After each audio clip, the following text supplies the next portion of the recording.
Si eres un amante del interiorismo, seguro que estos 20 consejos te vendrán de maravilla para el diseño del hogar. Desde la elección de una paleta de colores adecuada, los niveles de decoración que existen o cómo crear ambientes agradables y proporcionados, hasta un total de 20 consejos basados en mi experiencia como arquitecto especializado en el diseño de viviendas en lugares como Madrid, Londres o Estados Unidos. Además, estos consejos están separados en capítulos de un minutito más o menos cada uno, por lo que se hace muy ligero de ver y donde puedes ir al capítulo exacto que te interese en la barra del vídeo. Ahora sí, te dejo con ellos y espero que los disfrutes.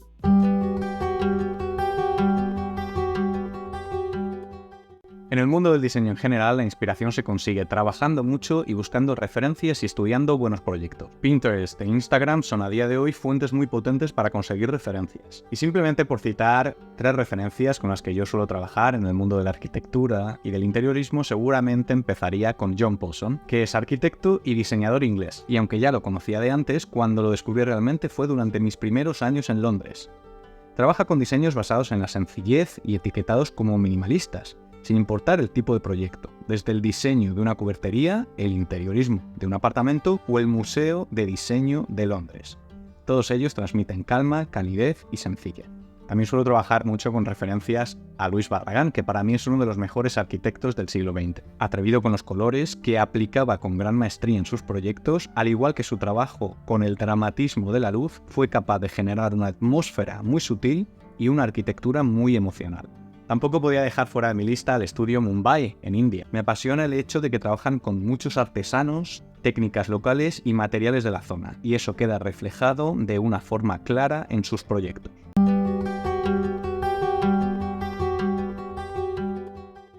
Es importante que encuentres tu propio estilo. Hay una arquitectura más general que podría funcionar muy bien para la mayoría de las personas.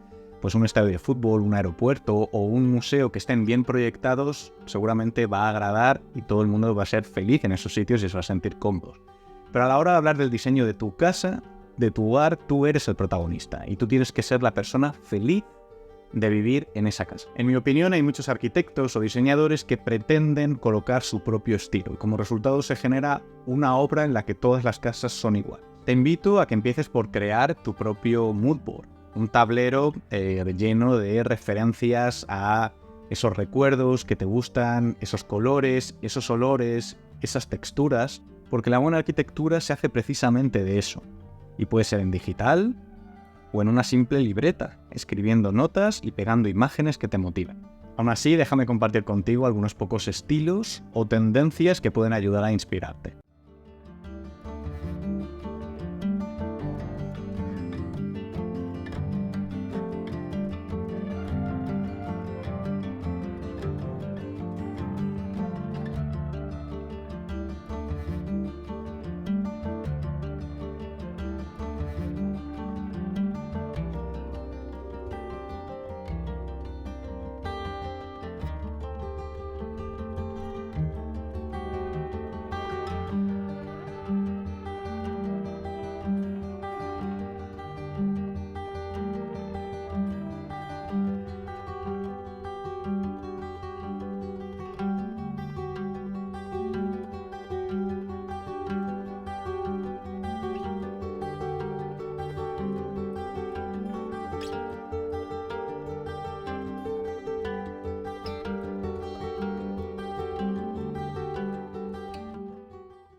Al principio del curso ya mencionamos a Luis Barragán y su importancia en el mundo de la arquitectura y del diseño, sobre todo por la maestría con la que trabajaba con los colores, con toda la intención de evocar sensaciones y crear una arquitectura emocional. Gracias a ciertas combinaciones de colores, además de cambiar el aspecto de cualquier espacio, podemos evocar sensaciones y transmitir emociones, desde la excitación hasta la tranquilidad.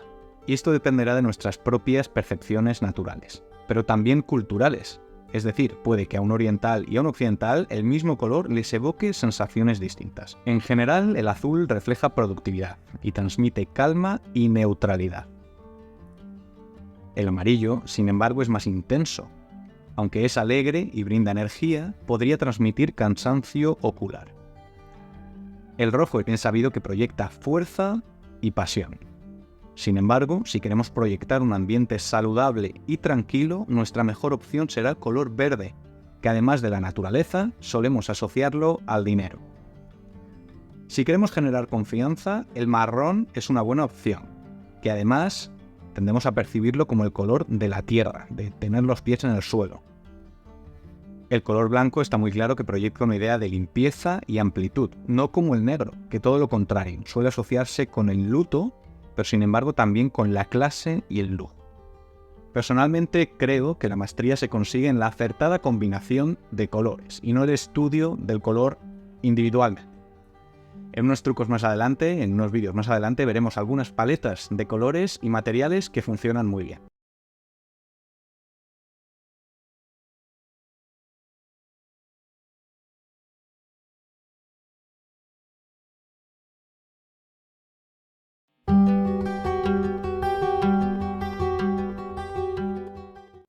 Una reflexión sobre la idea general del proyecto de nuestra casa, ya sea una nueva construcción, ya sea una rehabilitación, una extensión, un diseño de interiores o simplemente la decoración, es fundamental para que ate todo el conjunto.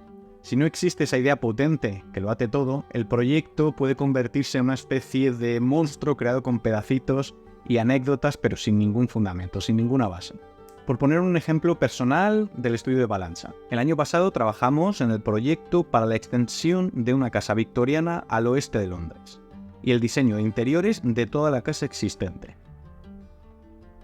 En la planta baja, el cliente quería mantener una pequeña edificación anexa a la vivienda que no era original, pero que llevaba ahí ya muchos años.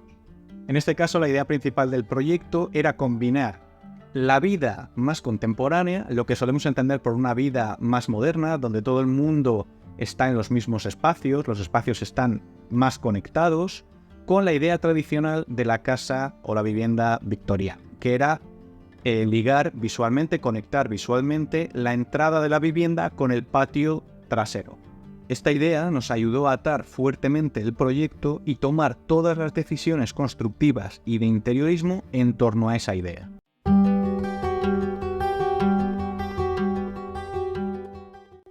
Si tenemos la oportunidad de trabajar en el diseño de nuestra casa desde cero, es decir, es un proyecto de obra nueva, o una rehabilitación donde podemos tirar todos los tabiques, lo único que nos debería preocupar y de lo que nos tenemos que aprovechar sería de la orientación y de la luz natural y de la distribución de espacios. Esas dos cosas, luz natural y distribución de espacios. Dos ideas muy básicas. La primera, que la luz sale por el este y se pone por el oeste. Es decir, que las fachadas de nuestra casa que den a estas orientaciones van a recibir luz solar directamente. La fachada este por la mañana y la oeste por la tarde. Por lo tanto, podremos decidir qué habitaciones queremos que reciban este tipo de luz. Y la segunda idea, muy básica, es que si estamos en el hemisferio norte, la fachada sur va a recibir luz directa todo el día. Y la que da a norte va a recibir luz indirecta o difusa. Si estás en el hemisferio sur, justamente al revés. Hay montones de artículos en internet sobre cuál es la mejor orientación para una casa y para la distribución de espacios según esas orientaciones. Yo digo que depende. La luz de norte, si nos encontramos en España, por ejemplo, que está en el hemisferio norte, es una luz difusa. Esto quiere decir que las habitaciones que den a norte van a ser más frías, pero van a recibir una luz muy especial, que es la luz difusa, una luz muy uniforme y óptima para zonas de estudio. Por otro lado, las habitaciones que den a este recibirán los primeros rayos del sol. Como decía en alguno de los vídeos anteriores, tú eres el protagonista de tu casa y tú decides cómo quieres recibir esos primeros rayos del sol de por la mañana. Quizás te gusta levantarte de la cama con los rayos del sol, o quizás lo que te gusta es que la cocina sea la que reciba estos rayos para disfrutar de un buen desayuno por la mañana. No hay nada escrito, es lo que tú quieras. Lo que sí que hay que entender es que esta orientación recibirá los rayos del sol muy horizontales. Y no será muy buena idea, por ejemplo, colocar pantallas para trabajar donde se van a producir un montón de reflejos.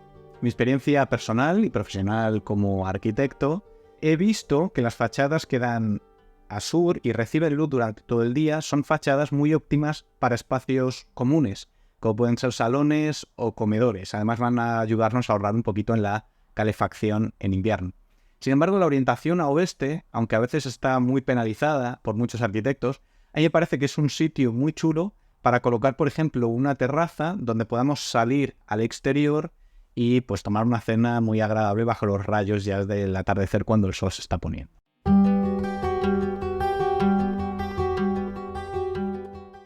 En el vídeo anterior hemos visto qué tendríamos que tener en cuenta sobre la calidad de la luz para distribuir las estancias de tu casa, pero por supuesto que no es menos importante el cómo vamos a vivir en esa casa. Por regla general tendremos espacios proporcionados, es decir, los espacios comunes como la cocina, el salón y el comedor deberán ser más grandes que los dormitorios o los aseos, ya que son espacios donde se va a meter a más gente, tan sencillo como eso. Por otro lado, y en una situación más idílica, los espacios comunes se situarán más cerca de la entrada, en el caso de un piso, o en la planta baja si es una casa. Y los espacios más privados, como dormitorios, más alejados de la entrada, o en otras plantas, en el caso de que la casa tenga varias plantas, varios niveles. La idea es que si vienen invitados a casa no tengan que circular por largos pasillos en la entrada que van comunicando dormitorios hasta llegar al salón o hasta la zona común.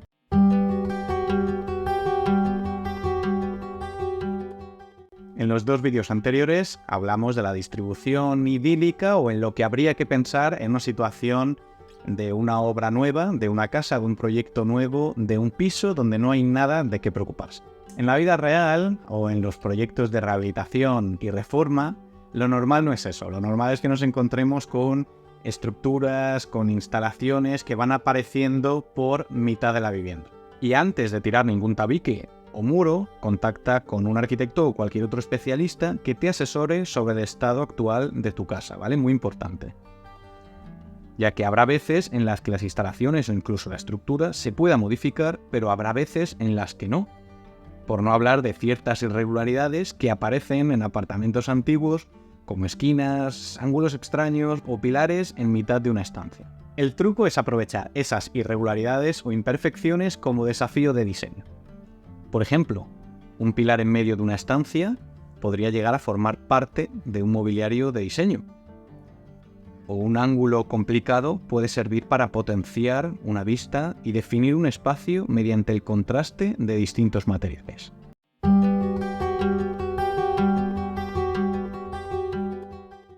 Este sea quizás uno de los consejos más importantes, no tanto a nivel de diseño, pero sí a nivel de coordinación de un proyecto. Y tiene que ver con cómo priorizar tu presupuesto. Mucha gente cuando se compra pues, un piso antiguo, una casa antigua, tiende a pintar las paredes, empezar con la decoración, empezar a comprar figuritas y gastarse el dinero al principio, ¿vale? Y bueno, es lo lógico, en cierta manera. Al principio estamos muy emocionados con la compra de una casa, queremos mudarnos cuanto antes y lógicamente es mucho más barato gastarnos el dinero en cojines y en decoración que cambiar la fontanería o la electricidad de una casa, que es mucho más caro y además no se aprecia, ¿no? No es tan directo a la vista.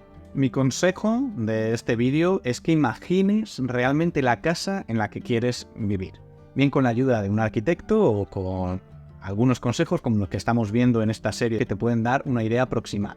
Y es que comiences a reformar tu casa o tu apartamento desde la base, muy poquito a poco, hasta llegar a esa idea que hablábamos al principio, ¿no? La casa como te la imaginas ya al final. Me explico. Si, por ejemplo, demoliendo unos tabiques y levantando unos nuevos, podemos cambiar radicalmente la distribución de nuestra vivienda y se va a parecer mucho más a lo que realmente queremos, yo te propongo invertir una parte de tu presupuesto inicial ahí. Al igual que si el piso es muy antiguo, lo más recomendable sería mejorar las instalaciones de luz y de agua. También es importante que pidas varios precios, varios presupuestos a diferentes contratistas para la reforma o la construcción de tu casa. Con 3 o 4 presupuestos distintos ya está bien, nos podemos hacer una muy buena idea, no hay que tampoco obsesionarse y llegar a pedir pues 10 o 12 presupuestos distintos. Y cuidado para elegir siempre al más barato. Yo lo que te recomiendo es que elijas siempre al que más valor añadido pueda aportar y más confianza transmita.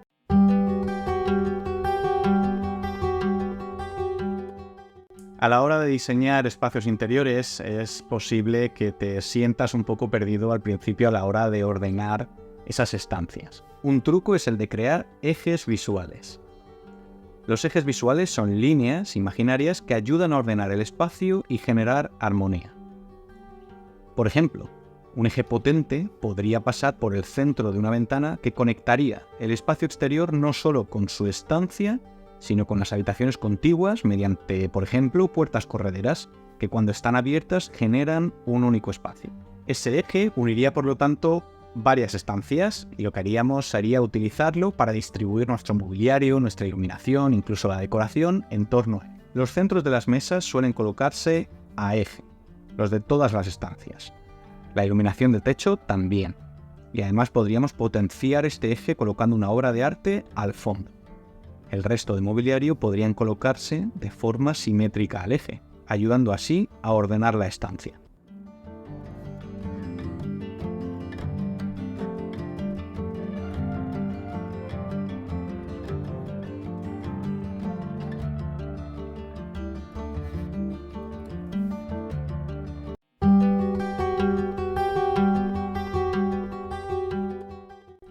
¿Y qué pasa con todos esos halls de entrada, pasillos, espacios de escalera? Bien, pues son espacios de diseño muy importantes a una casa que hay que tener en cuenta porque son espacios de comunicación y de transiciones entre las distintas estancias. Como regla general es que cuanto menos, mejor, y dar más espacio a esas habitaciones importantes de la casa. Sin embargo, son muy necesarios, por lo tanto es bueno seguir un par de consejos, ¿vale?, para hacer la experiencia de esos espacios de la máxima calidad posible. En cuanto a los pasillos, son una muy buena oportunidad para colocar armarios de almacenaje o una librería con una luz interesante que ilumine los libros. Así este espacio deja de ser un simple pasillo para convertirse en nuestro propio espacio de biblioteca. En cuanto a los espacios de entrada, como el hall de una vivienda, debemos crear contraste para generar mayor efecto de sorpresa en las estancias importantes. Por ejemplo, un hall de entrada comprimido y con un techo bajo potenciaría la entrada a un salón de gran altura y mucho más amplio. Estos contrastes los podemos generar también cambiando, además del techo, los materiales del pavimento, las paredes o mediante el uso de espejos.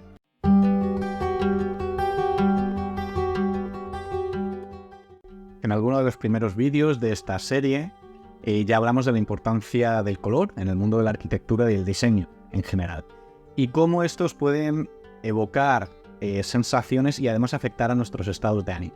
Como decía, la maestría consiste en combinar bien estos colores. Es raro que una estancia sea de un único color, aunque las hay.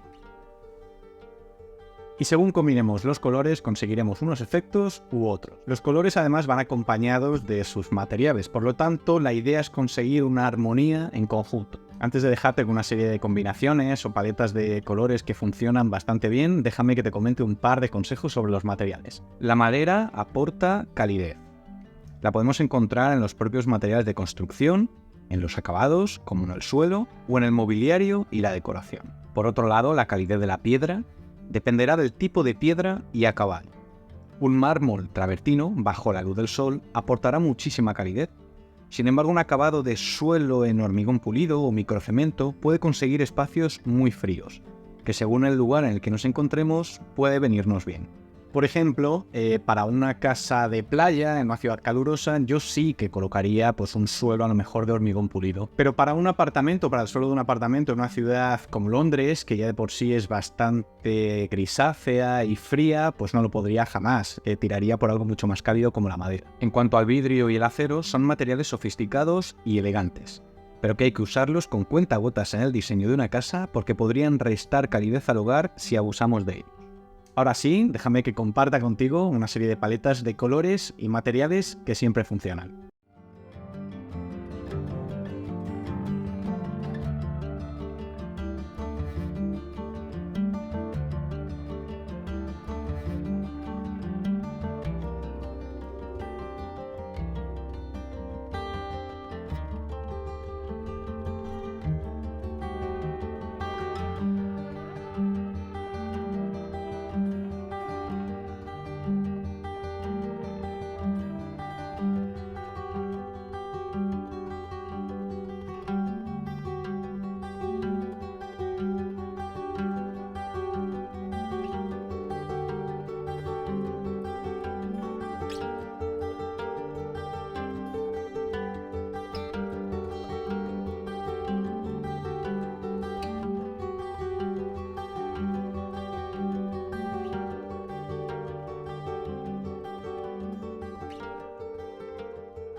el vídeo anterior veíamos la importancia en la combinación de los colores y de los materiales para generar cierta armonía. Y es que con solo 2, 3, 4 colores y materiales podemos conseguirla. Sin embargo, siempre hay algún momento en el que hay que romper las reglas para intentar sorprender. Una casa armónica, por lo tanto, también tendría que ser capaz de romper todos esos esquemas mediante un efecto sorpresa. El truco de este vídeo va precisamente de eso, de buscar algún espacio de la casa donde podamos salirnos de esa norma que nosotros mismos hemos creado para romper esa armonía y crear ese efecto sorpresa o efecto diferenciador. Un buen espacio para experimentar y arriesgarse respecto al resto de la casa suelen ser los baños de invitados. Es un buen momento para dejarse llevar y experimentar con colores, materiales, texturas y formas que no hemos utilizado en el resto de la casa. Si toda nuestra casa se ha diseñado con tonos neutros, cálidos, madera, iluminación difusa, en la sede de invitados, por ejemplo, podríamos utilizar algo más brutalista o industrial, como piezas de hormigón o acero y una iluminación mucho más dramática. O quizás algo mucho más colorido, con referencias al diseño de los años 60.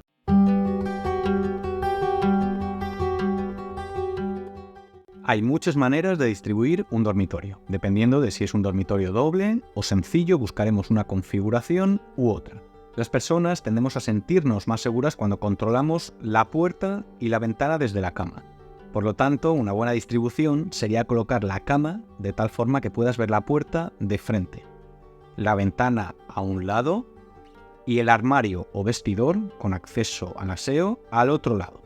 De tal manera que quede un espacio mínimo de unos 75 centímetros alrededor de la cama para pasar con comodidad. Pero muchas veces la proporción de la habitación no nos permite este tipo de distribución, ya que la ventana se encuentra aquí, por ejemplo. En este caso, podríamos enfrentar la cama a la ventana y ajustarla con su eje. Lógicamente no hay reglas escritas y, como decíamos al principio, el diseño dependerá de la manera de vivir de cada uno. Lo que no suele funcionar es colocar la cama bajo la ventana, ya que será la zona más fría de la habitación durante los meses de invierno. Si estamos distribuyendo una habitación simple, podemos saltarnos ciertos formalismos. En habitaciones individuales y pequeñas podemos jugar con el mobiliario para distribuir la habitación. La cama puede conectar con un armario a un lado, incluso con un mueble de almacenaje y escritorio al otro. Igualmente sería ideal si podemos controlar la puerta desde la cama y no colocar nunca la cama bajo la ventana.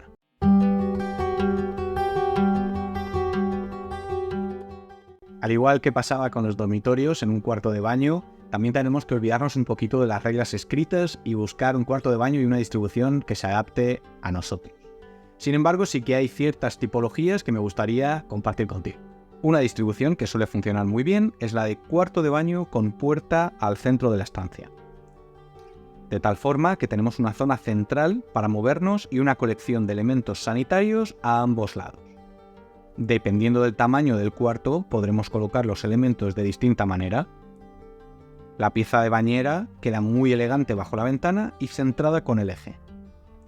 Un truco que se suele repetir bastante es el de ocultar el inodoro, bien sea tras la puerta o tras el lavabo, de tal forma que no sea la primera pieza que vemos al entrar en el baño. Este es el caso de cuartos de baño algo más pequeños, que sin embargo pueden estar muy bien ordenados.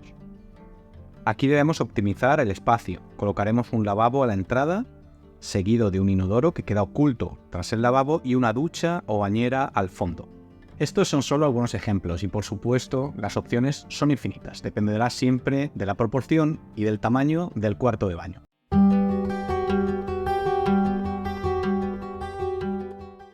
Antiguamente, las cocinas eran un espacio servidor de la casa, es decir, un espacio de trabajo alejado de las zonas nobles de la casa para trabajar y preparar los alimentos.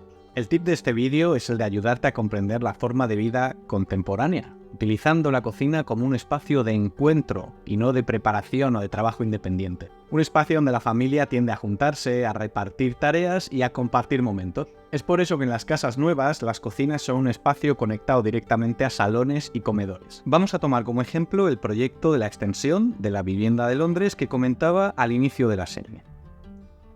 En esta casa, la cocina es el punto fundamental del proyecto. Además es la que ocupa la extensión de la vivienda y tiene un lugar privilegiado entre el salón y el patio trasero de la casa. En este caso, una zona de preparación de alimentos definiría el espacio interior de la cocina y lo conectaría con el espacio exterior para cocinar. En este caso, una zona de barbacoa situada en el patio. Así, el espacio exterior e interior quedan totalmente conectados y conseguimos que la cocina parezca más grande. En este proyecto decidimos no colocar muebles altos de cocina, ya que romperían la conexión visual con el exterior, y la idea principal del proyecto, que era mantener esa idea original de la casa victoriana que conectaba visualmente la entrada con el patio trasero. Pero sí que disponemos de otros espacios de almacenaje básicos para un espacio como este. Una isla de cocina divide la zona de preparación de alimentos con la zona de comer. En este caso, una mesa situada al eje de la ventana para enfatizar más aún la idea de conectar el espacio interior y exterior de la casa.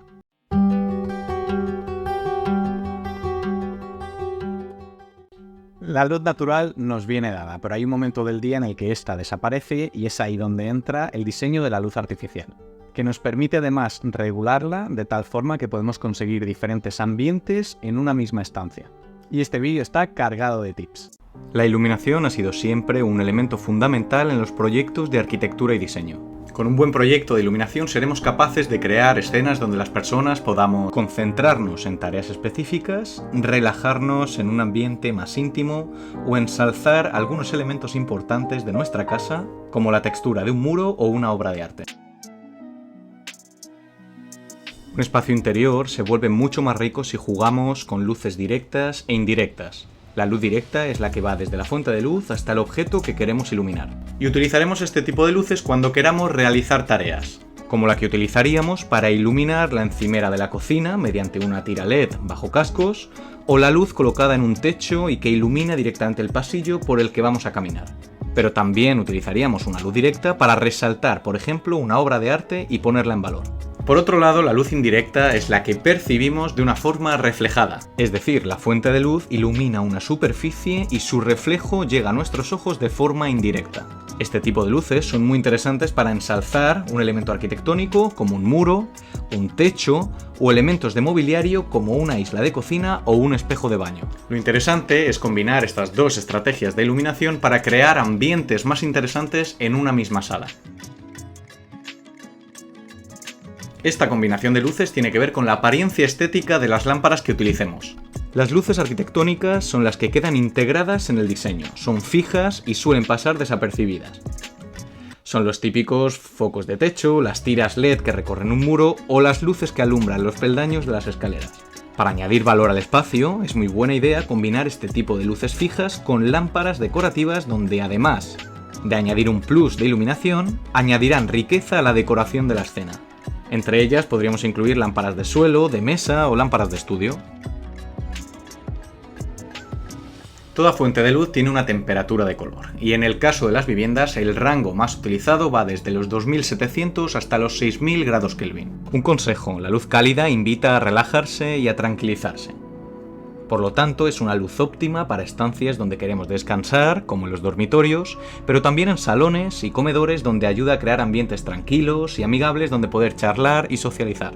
Por otro lado, la luz natural es la que mejor refleja los colores que percibimos. Por lo tanto, parece una muy buena idea tener alguna ventana en el vestidor o cuarto de baño donde vamos a vestirnos y arreglarnos. En el caso de no tener ventana, necesitaríamos unos focos con una temperatura de color lo más parecido a la luz natural y de una forma directa hacia nosotros desde el espejo para ver con mejor precisión cómo se nos vería en la calle y a la luz del día. Un consejo, podemos combinar dos estrategias de luz en el cuarto de baño. Una luz ambiental y una luz directa enfrente al espejo para poder arreglarnos, y una luz más cálida con su circuito aparte para la zona del sanitario y de la ducha que ayudaría e invitaría a relajarse.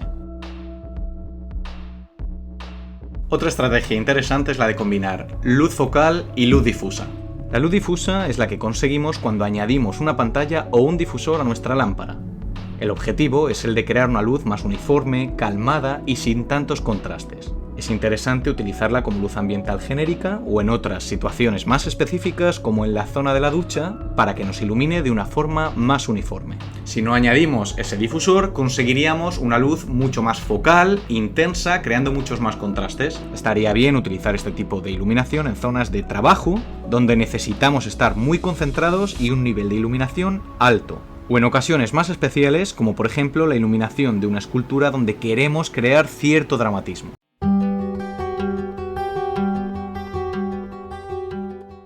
Lo interesante es aplicar todos los trucos que hemos visto en el vídeo anterior para crear distintos ambientes o escenas en una misma habitación. Por ejemplo, en un salón necesitaríamos una luz específica para comer, charlar, ¿no? Estar ahí en un ambiente más relajado, de conversación, más tranquilo, que transmita confianza.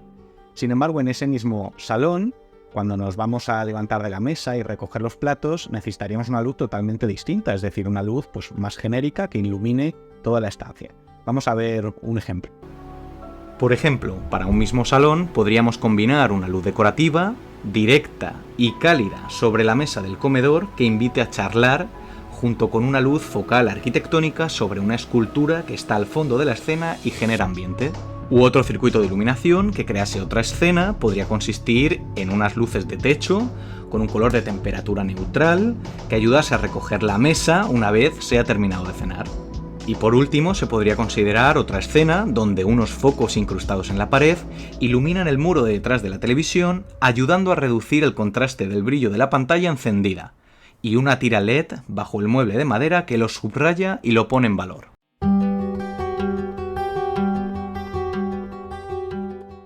En este vídeo me gustaría hablar de la importancia de no olvidarse de los pequeños detalles en el diseño de tu casa. Y me estoy refiriendo a todo ese conjunto de accesorios que tienden o bien a olvidarse o dejarse muy para el final, que no está mal dejarlos para el final siempre y cuando los tengamos en cuenta en el presupuesto del diseño. Y me estoy refiriendo pues a todos esos grifos, manillas, los pomos de los armarios, las bisagras, los enchufes, los interruptores y un largo etcétera. Hace ya años que existe en el mercado un gran catálogo de este tipo de elementos. Podemos proponer dos opciones. La primera consiste en que estos elementos armonicen con el resto de materiales y colores de la paleta que hayamos elegido. Y la otra, con la que a mí me gusta mucho trabajar, es la de buscar contrastes. Por ejemplo, unos pomos metálicos pueden quedar muy elegantes sobre un armario de madera de roble, o unos grifos en latón darán muy buen contraste sobre un lavabo de microcemento. En internet podemos encontrar multitud de enchufes e interruptores, algo más clásicos o más divertidos. Y la opción que elijas siempre estará bien si nos tomamos nuestro tiempo para pensar en todos estos detalles.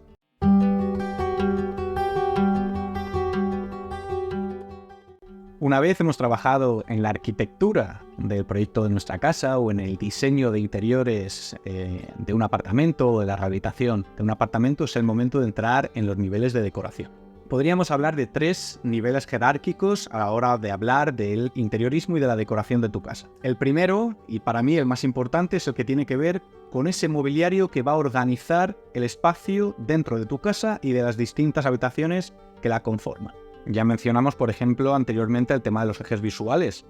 Normalmente esta distribución de muebles suele venir en los planos de arquitectura. En este mismo nivel jerárquico también hemos elegido los materiales y los acabados. El segundo nivel sería el de los textiles, que tiene mucho más que ver con el interiorismo que con la propia arquitectura. En este nivel decidiremos elementos como las alfombras, los cojines o las cortinas. Lógicamente siguiendo uno de los patrones que hemos visto en anteriores trucos, como la armonía en la paleta de colores o el uso del contraste. Y por último nos encontraríamos en el tercer nivel, que es propiamente el de la decoración. Este es el nivel divertido en el que nos tenemos que ir de compras y pues elegir figuritas, cajas de almacenaje, plantitas pequeñas, marcos de fotos, etc. Un inciso en cuanto a las obras de arte, pueden formar parte de cualquiera de los 3 niveles según su importancia. Por ejemplo, una pintura que se encuentre en un eje visual marcado desde el principio formaría parte del primer nivel. Es decir, es una obra de arte que el cliente o tú mismo ya tenías pensado que querías colocar en un espacio desde el principio. Sin embargo, una pequeña escultura o figurita que hemos comprado en algún viaje y nos hace mucha ilusión, podría colocarse en cualquier lugar apropiado de la casa, formando parte de ese tercer nivel.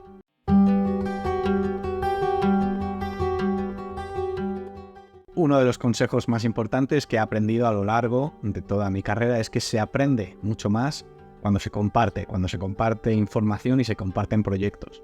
Y no se trata, como decía algún profesor mío, de guardarlo todo para ti como si fueras un ratoncito. Recordando lo que decíamos al inicio de la serie, se toman referencias de otros artistas o creadores para evolucionar mucho más rápido. Por eso es bueno compartir contenido. Por lo tanto, en este último vídeo, en este último tip, te invito a que compartas todos esos proyectos de construcción, de rehabilitación, de interiorismo, de reciclaje de muebles, de diseño, de decoración, pero también tus notas, tus bocetos, tus moodboards, todo aquello que te fascina, para que todos podamos seguir evolucionando en este mundo de diseño mucho más rápido. Lo puedes hacer conmigo y con el resto de la comunidad a través de TikTok o el resto de mis redes sociales. Y nada, hasta aquí esta serie de 20 tips o consejos para el diseño de tu casa. Espero que te haya gustado, que te haya entretenido. Ha sido un placer enorme para mí crearla y compartirla contigo. Así que nada, muchas gracias y nos vemos muy pronto.